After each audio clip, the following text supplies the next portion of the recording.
দেশের রাজনৈতিক পট পরিবর্তনের পর থেকেই প্রতিবেশী দেশ ভারতে উল্লেখযোগ্য হারে কমেছে বাংলাদেশি রোগীদের আনাগোনা।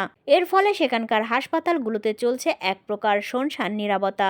বিশেষ করে যেসব হাসপাতাল বাংলাদেশি রোগীদের ওপর অনেকটাই নির্ভর ছিল, তারা পড়েছে চরম বিপাকে।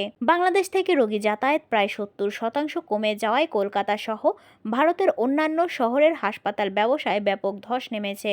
এই বিষয়ে association of hospitals of eastern ইন্ডিয়ার প্রেসিডেন্ট ও কলকাতার উডল্যান্ডস হসপিটালের প্রধান নির্বাহী অফিসার রূপক বড়ুয়া বলেন, আগে প্রতি মাসে গড়ে ভারতে মেডিকেল ভিসা দেওয়া হতো 20 থেকে 25,000।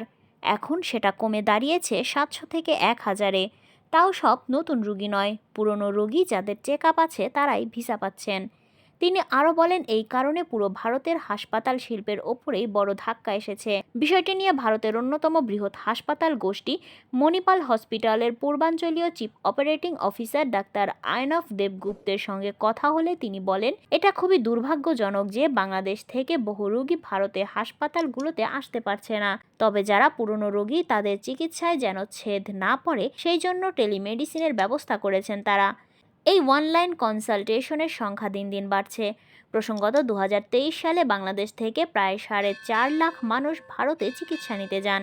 ভারতে যত বিদেশি নাগরিক চিকিৎসা করাতে যান, তাদের মধ্যে বাংলাদেশি সর্বাধিক।